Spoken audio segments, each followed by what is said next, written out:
guitar players who wish they could do this. Well, not quite. Now, guitar players who like synthy sounds or who like to bend their guitar into hitherto unknown dimensions. Now, my friends from Source Audio are very clever people, and they wanted to do an envelope-controlled filter, probably. They probably wanted to do like an Ottawa, like the one in Canada. And they stumbled upon a very, very dynamic and beautifully tracking envelope. What is an envelope? So if I hit my guitar,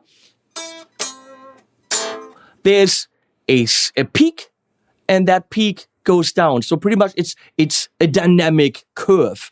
And that can be translated into a control signal. And they were like, well, we can use that control signal to do stuff. We can measure the pitch. We can measure the dynamics. And what can we do with that? Well, we could do like a synthy kind of a thing. And then it spiraled from there. Instead of sending that into one synth engine, they're actually sending it into up to 4 engines. And it can be polyphonic, monophonic, meaning several notes like chords, or single notes. Single notes is tracking a little bit better. It can be a synthy engine or taking the actual guitar sound through filters. We were going to explore all of it. Now, we're doing that with the pedal the size of any other pedal. And it's right here. And we have a little bit of a special stand for it today. It's the Marcus Deluxe table stand thing. Because the actual what we do on the pedal is a rather fast demo. So right now we're going in mono and out mono. You can control it from your phone by plugging in your phone right there in input 2 with the audio out, so there's no Bluetooth or anything. But what we're going to do is later, we're actually going to control it up here with the USB input. So there's an input level, I'm reaching over here, and a mix, which is always input and mix. Or sensitivity and who knows what. But then control 1 and 2 are flexible parameters that can be assigned any which way. On the pedal, there's 6 presets. So when you're taking it on stage, you have, unless you're using MIDI, you have 6 sounds that you can assign to this circle, triangle, and square. And then I push a button up here, and then there's 3 more. So let's listen to the circle sound. Right now, by the way, I'm going through the pedal into the Tone King Sky King, which probably isn't the best idea. It's a guitar amp, because there's synthy sounds. So that means technically you're supposed to go into a mixer, into a full range system, which we're going to do once we start using the editor. But for now, let's listen to it in a guitar.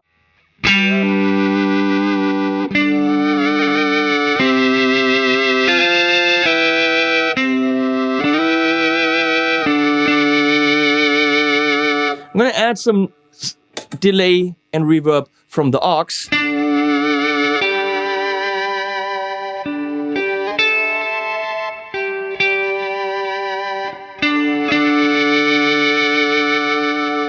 And you can still hear my guitar. Well, if I crank up mix, that goes away.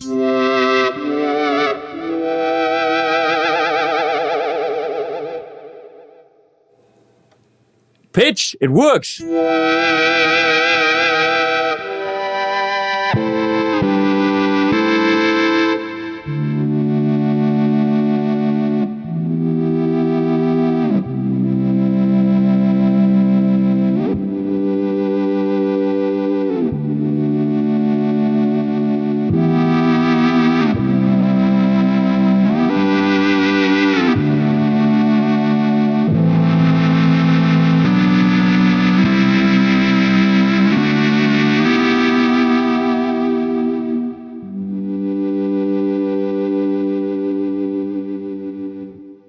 Holy crapola, that's pleasing. So effect off. Then you go to the next preset, right there. And it gets brutal.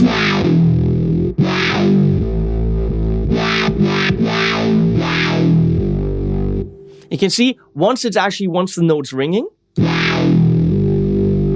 it's not attacking the filter again. So you have to learn how to play each sound.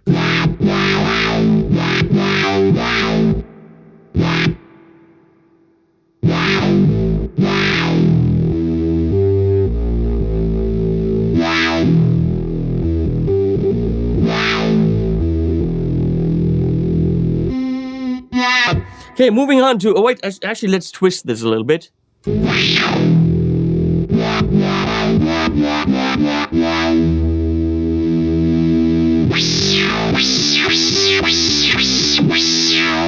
So this clearly sets where the filter starts. What does Control 2 do? It does something different on every one.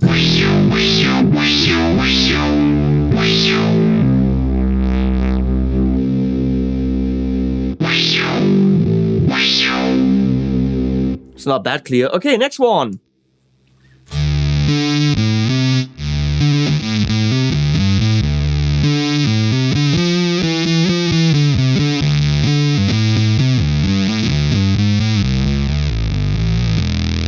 Now, you're going to ask yourself, is that really the thing for guitar? Well, I see a much, much bigger real-world use for bass, because adding that on a real bass and going 50-50 mix to die for. So bass players should really pay attention.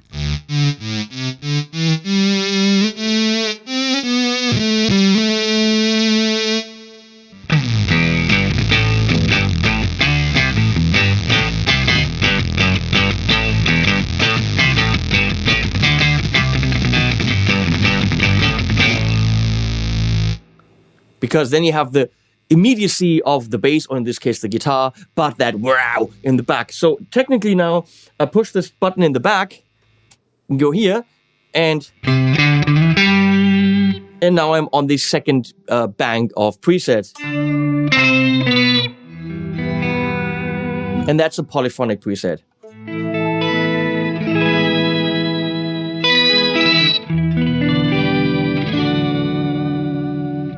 Some effects.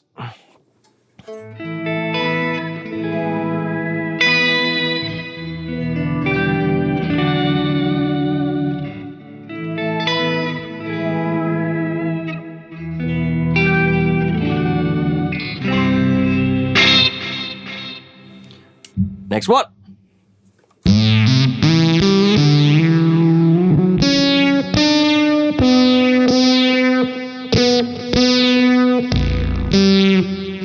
What's with the tracking?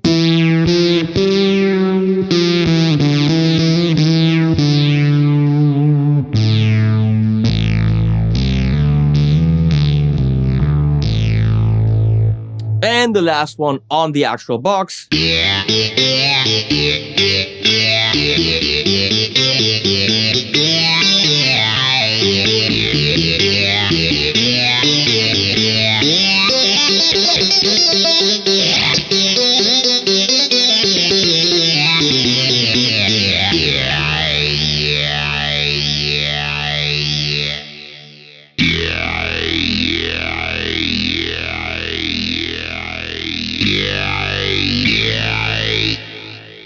You get the idea. Now let's go and really open it up, because what you can do with the actual pedal is this. 6 presets, and you kind of have 2 controls. It's meant to be loaded up with your insane creativity and other people's insane creativity that you can download from the community online, load it on the pedal, and then take it as kind of like a preset player on stage. So what's possible? Actually, only a very small part of what's possible, because I don't fully understand the editor yet. We're going to explore right now. So here we are now in the Neuro desktop editor, which is actually very simple. You just connect it with USB to your computer, install the editor, and then up here in the top left, you click the little wrench, and then you're in the editor. I understand some of it. I don't understand all of it. I really think you have to dig deep and dive deep to really program everything, but there's a whole bunch of cool things, and I'm going to show you presets that a fan of mine made, and I haven't even tried them, so we're going to try to locate them later and see what they do. He kind of solved a really cool problem that I always had. Hopefully it works. We'll see. So as you can see on the pedal, obviously you don't do much. There's input, which right now you can see changes on the top left. The input level, that is up here in this area. And obviously on the pedal, you can assign things to the 2 control knobs, which you do down here, control knob 1 and 2. Right now that's assigned to frequency and bass. So if I turn control knob 1, you can see that frequency right here moves. So,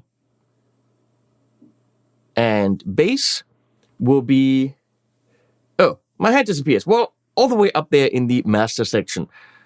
But you can assign any parameter to those two knobs. Obviously, it's just two parameters. It's not, you need this editor if you really want to go deep. So let's see what we have here.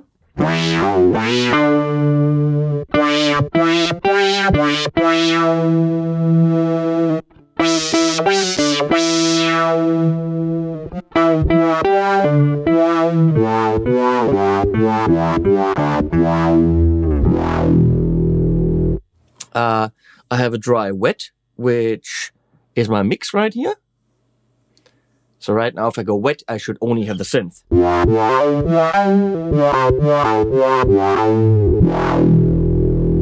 The main thing to understand is it's an envelope-controlled synth.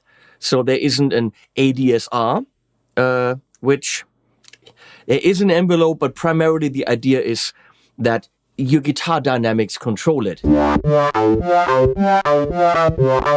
And primarily monophonic sounds. Are there polyphonic sounds? Yes, there are, but primarily it's for monophonic sounds. Now I can switch here, and that does change the preset.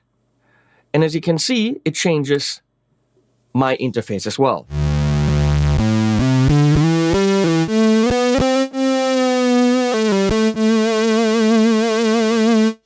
All the stuff is really there. All the control.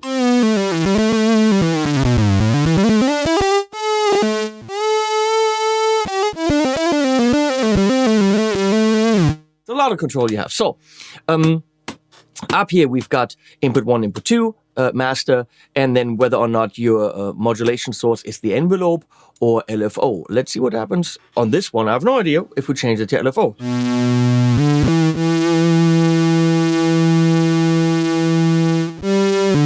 Not a lot. We have an overall bass and treble, dry wet, low retain on wet.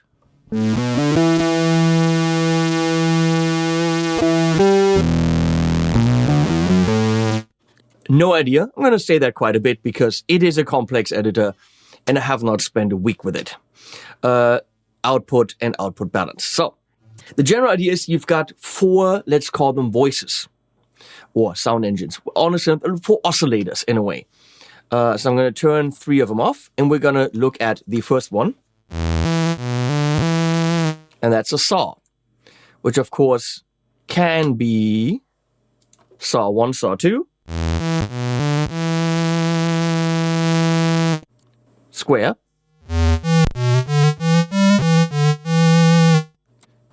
It can be the actual input. So I can just give my guitar input and do stuff to that. Right now it's going through an envelope or off.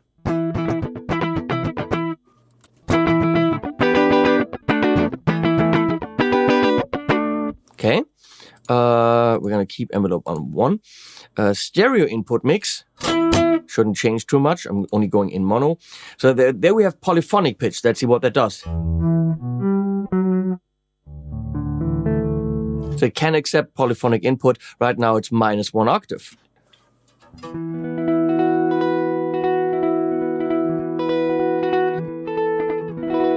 So there's polyphonic stuff you can do, polyphonic pitch 2. You see that as kind of an oscillator.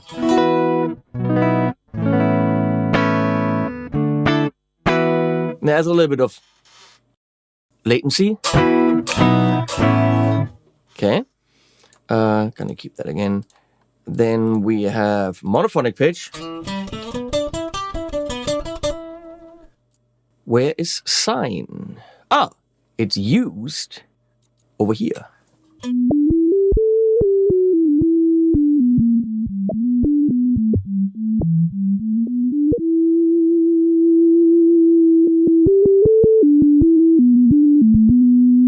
No idea why I can't select it up here. Now I can't select monophonic pitch. Don't quite understand why that is for the different voices. Again, there's a lot of stuff I don't understand here.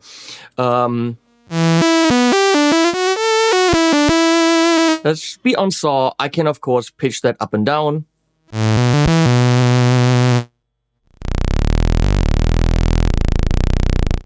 Okay, let's go -1 if I want that. Now, to understand this, there are two processes. Processor 1 goes through distortion and filtering and then mix, which is here. My arm's gone. Sorry. Here, this section right here. And then processor 2 is this section right here. And I can pan between them. I can say go to both of them. And you can see how right here, damn it! Right here, see, on each processor, it tells you what voice is going to it. So right now, these bars change. See? So right now, it's going 50-50. That's kind of a nice visualization.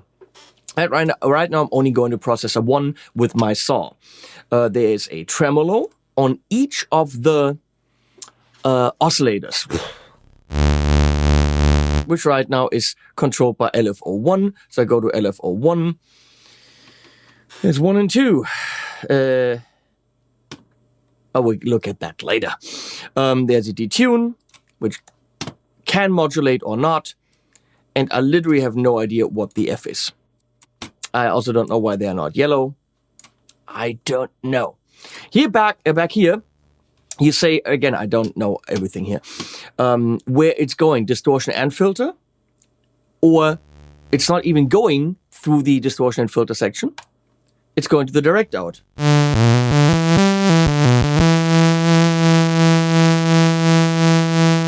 Right now, it's not going through the distortion, or distortion and filter, and now all of a sudden the yellow bar on distortion should light up, and it does, see?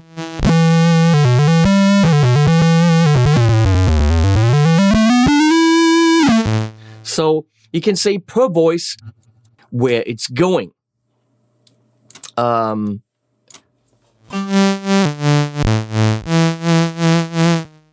the cool thing about the tremolo is it will start its cycle on the envelope trigger. So it's not just continuously running, which is something that we're going to look at in the preset. Ooh, okay, so here is a fixed interval. Or you can say add harmony, and that is the harmony section down here. So if we're saying Aeolian, I can add a third.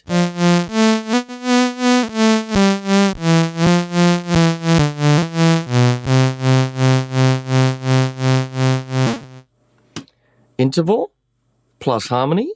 So if I turn this back on and put this on saw 2, there's fixed interval.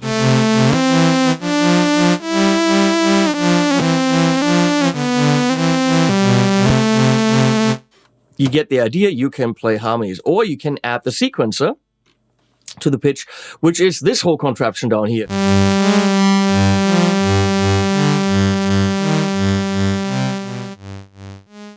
Let's turn the tremolo off again. Now it's running through the sequencer at so and so many steps, at so and so many, so and so much speed, which is somewhere.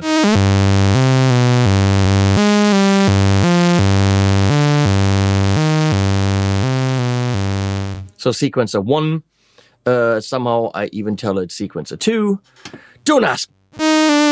But you can do the little stuff on the pitch with the sequencer, if you so choose. Okay, let's look at the filter section, or the filter and distortion section. So we're going to go to both. You have tons of different drives there.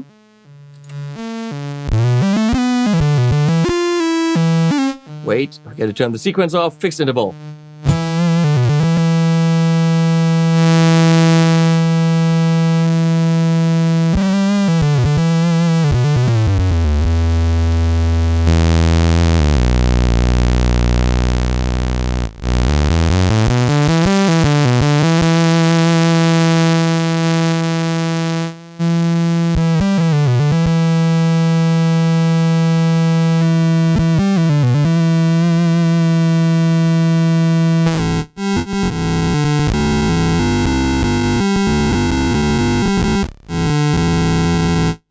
There's sample reducer octafuzz, of course.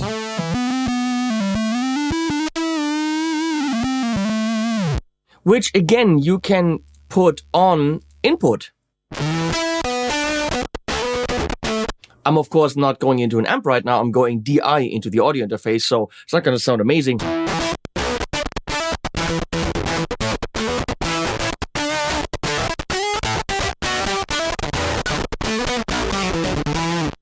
Your creativity really can know no bounds here. Gated fuzz.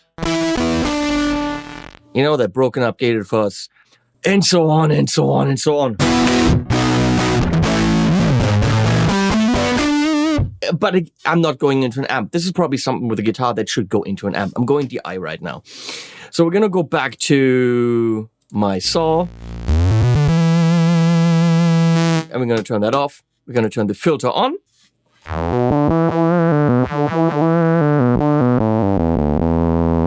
Depth is all the way in. Q all the way up.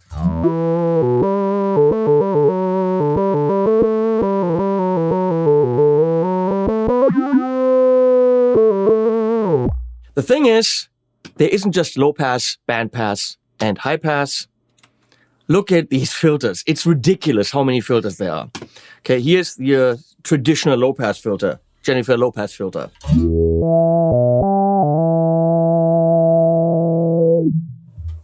And it's controlled by the envelope and the LFO right now.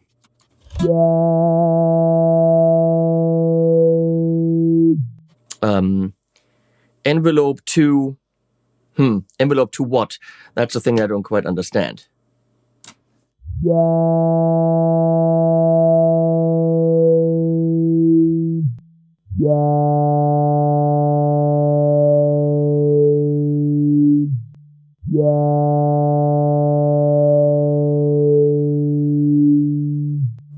Ah, the LFO1 is dependent on LFO2 in terms of speed. It's synced.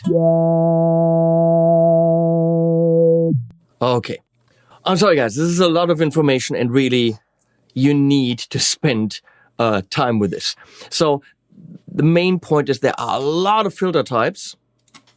2 parallel low pass.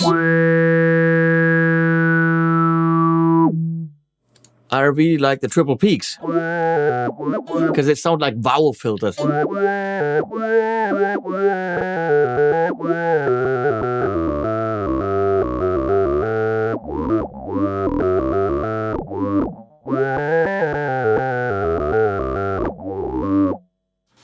We literally can't go through all of it. Notch, peak, notch. Right now I'm using one sound engine. Okay, my brain's going nuts. So let's add a second one. We're gonna go processor 1. Gonna add a square here.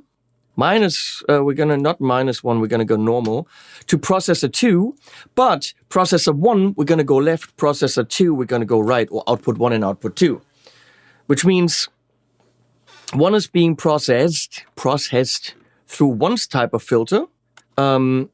Let's say a low pass, while the other one's processed through another type of filter, left and right. Are you starting to understand the possibilities here? See?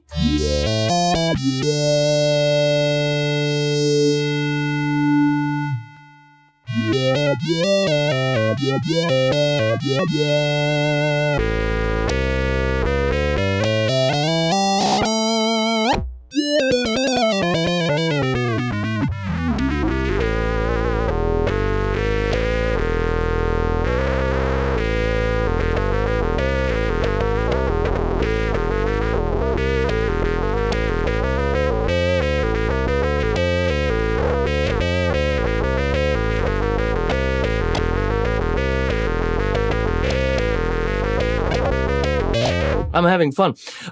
Those are the possibilities, and now you turn all of them on, and I don't know what happens. So, down here are and you can clearly see, I'm sorry, I'm confused. You can clearly see where things are going. Voice 1 and 2 are going to the left section, whereas voice 3 and 4 are going here. So these bars are very nice, you know, kind of course, mix and match. And then there's envelope 1. Is controlled by audio input 1, and that's doing a swell. Let's do a fast attack. That's controlling how the envelope is being read and translated.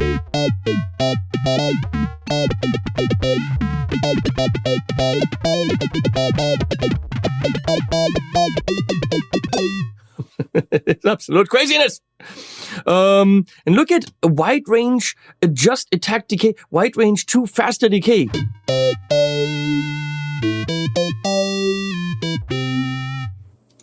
Snappy. I like snappy.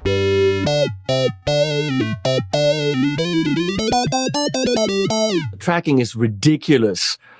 Swell, we had that.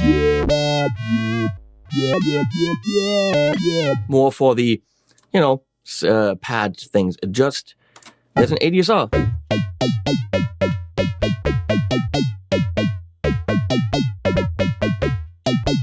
What did it say? Adjust? No. Adjust, attack, and decay.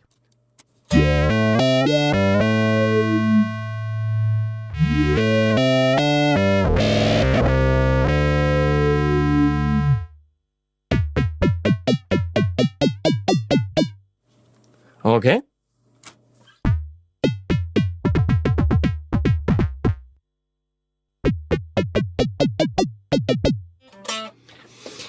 I'm thinking a lot of the stuff would need a little bit of explanation because now it says adjust, attack, and decay. But which of these knobs do what?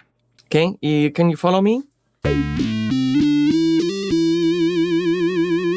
So, and there's two different envelopes, both of them controlled right now, and you can say one goes to this, the other one goes to this. So you can say, right now, as you can see, all 4 sound engines or all 4 oscillators, let's call them this, are being controlled by envelope 1. You could say that this one is being controlled by the snappy one, whereas this one is being controlled by the slow one. So, moving on to the community. So, up here, you have presets. You can go to cloud, you can see the factory settings, my library, what I've published, and here's the community. On the device, there are the ones that are on the device. But a lot of them, or some of them, or I don't know, one of those two, they're only mono. So pretty much I just switch them to please go out of both.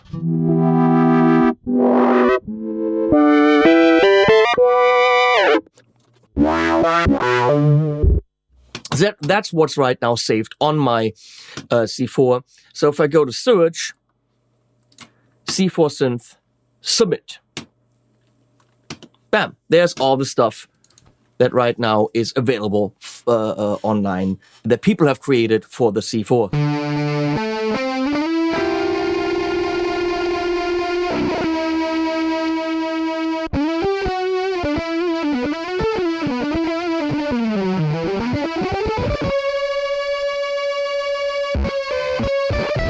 Crazy distorted stuff.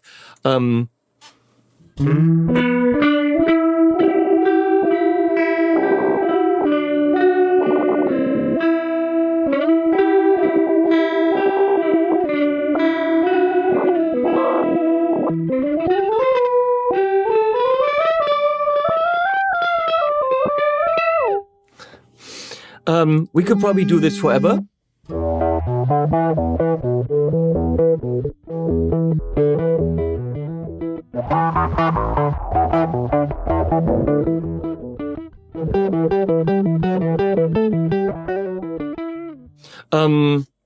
Anything from weird guitar manglings to synth.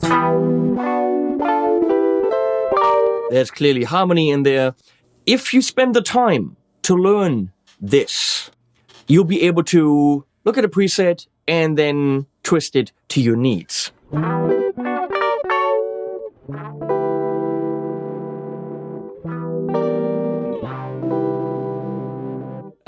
I probably am not looking at the key.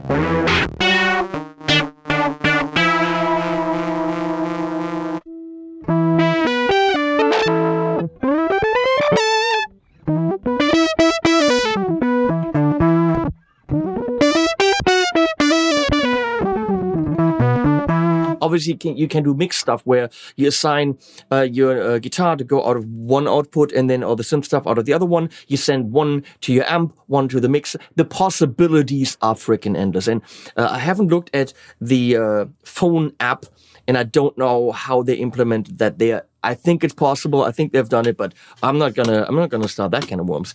So if I go to search, someone created, I'm sorry that I don't remember your name. I'm so sorry. These presets for me, because one of my pet peeves is having a tremolo when it's very rhythmical, and on most tremolos, you can change the speed. Yes, you can even tap the speed, even put in a defined beats per minute, but it doesn't reset the square wave or the stutter wave on downbeat, which means it's almost impossible to actually play it in time with a drummer. And here, it can re-trigger the LFO, meaning the thing that stutters the tremolo, by you plucking. And that is very, very cool. So there are 3 presets that he did for me. I have not looked at them, but we're doing that now. So let's look at it. Mono input, polyphonic pitch, tremolo all the way up, controlled by LFO1. It's very drastic. You can see, we haven't looked at the waveforms. You can see the waveforms of the LFOs. It's more than your standard waveforms. Why? Because Source Audio, that's how they do it. They just give you crazy shit. So, restart on envelope trigger, that is enabled. We can say beats per minute. Where is that? We don't have beats per minute. Is this the beats per minute? Yes, it is. So you can punch in 125, if that's what your song is.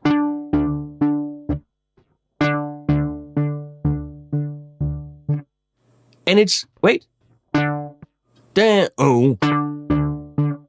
So it's not freely running.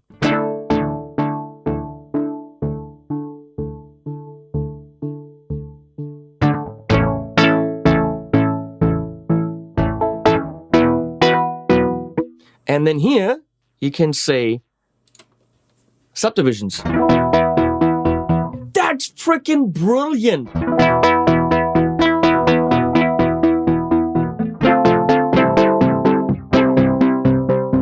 Obviously, he added a polyphonic pitch. If we turn that off, it's just my mono input, which I can pump into my amp, and I can use it as a normal tremolo, which re-triggers as I play. And bam, my problem is solved because of Source Audio and whoever you are, you crazy, crazy, brilliant man.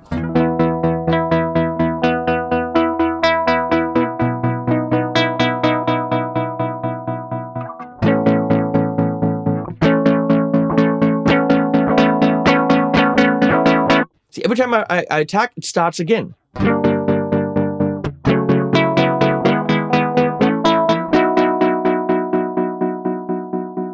And if you understand what's going on there, you can build stuff like this.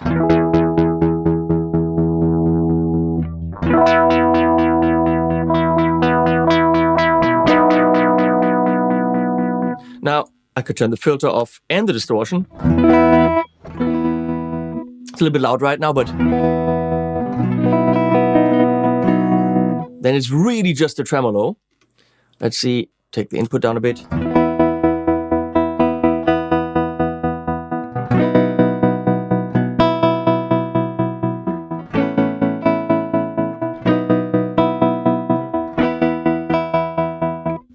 Amazing. What is a 4-step tremolo? Let's see what he did. Gonna go stereo again. Brilliant. So we're gonna go, wait, we have no speed.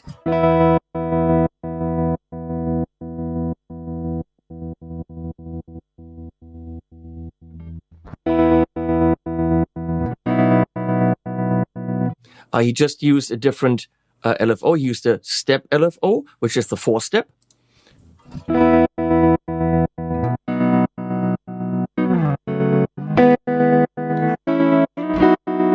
Imagine a little bit of delay, a little bit of reverb on that.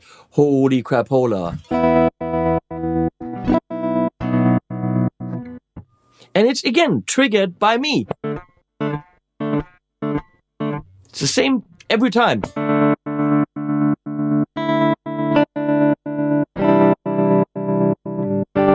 As long as I play on the downbeat with my drums, I'm good.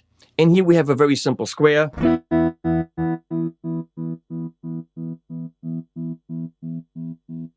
Let's do 115.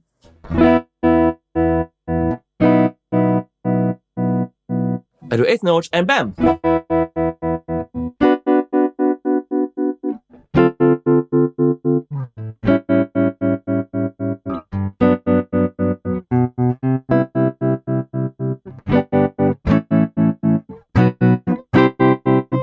This just works. Endless possibilities with the editor. The pedal itself, it's got 4 knobs. It's a preset player, 6 presets taken with you. But of course, with MIDI in and, changey thingy, I mean, you can recall more. But with the editor, the world's your oyster, as they say. Let's go back to me. So, what do I think of the C4 synth from Source Audio? It's brilliant. It does a bajillion things. All 1 bajillion things are things that no other pedal will do. There are synth pedals, yeah, but they stop at a saw. And that's it. Yeah, okay. Analog, all that. This is limitless. You've seen it on the Tremolo settings, which had nothing to do with the synth engine. It was just using that amazingly sculptable envelope and apply it to something completely unrelated to what they were even thinking of. This is phenomenal. Now imagine this had like built-in effects. Wouldn't that be insane? Who knows? Maybe later. But you could see I just added, some external effects, and all of a sudden, whoa, it blooms. So I see a little silhouette. I see 2 kinds of people using this, and really not many in the middle. People like bass players and guitar players, primarily probably bass players, who want a synth sound on their pedal board for certain songs. 6 presets. Click it on, go. Okay? Not a lot of frills. They load it up with presets that they found online or build their own, but probably find some preset they found online, load it up onto the 6 slots, and then for their pop rock performance, for their industrial performance, whatever, slap that low B on the bass or the E and have that ginormous synth sound together with their bass and enhance their bass or guitar sound for a couple of sounds. So the very simple and limited interface on this is totally fine for that player. And then there's the person that hooks it up to the editor and goes nuts and wants to create sounds and really learn the editor and just indulge in the possibilities that this offers. And then they're not necessarily super interested in actually using it live or creating music with it. I mean, why? Just having fun learning how this thing works and then maybe using that in a song or two and being inspired by it. I don't think there's a lot of the in-between people. The people that, yeah, okay, I kind of want to pedal, I want to play with the editor a little bit, but maybe, no. Either the people that are not interested in all the editing stuff at all. They just want the sound, which this offers. Download it from the cloud, you're done. Or you crazy nutsos that want to do it all. Bang for the buck, for the money, which is, I don't even know, but I will tell you. €285 as of the filming of this video. It does so many things. So many things in stereo. So if you're interested in anything like this, there's nothing that can do this. They went way beyond what even they thought they would put in here. It's a brilliant pedal, and it can't be compared to anything else. Brilliantly done, Source Audio people. I wish the interface was a little bit scalable, explained a little bit more. The editor, for me, could be visually a little bit different. But that's a personal preference. Working with it, once you know what you're doing, easy. Downloading sound from the internet, easy. It's great. Thank you for commissioning this video. Yes, they're paying for it, but I mean, whatever. You know that I'm my opinion isn't bought, just my time. And I'll put a link below to Thomann. If you're interested in it, get it. If not, if you're buying anything else at Thomann, please use the link anyway. That really helps me feed the animals and pay Leslie for her time. And please subscribe if you're into ridiculously long videos that go in depth. Thanks everyone for watching. And we're going to put some animals at the end of this video.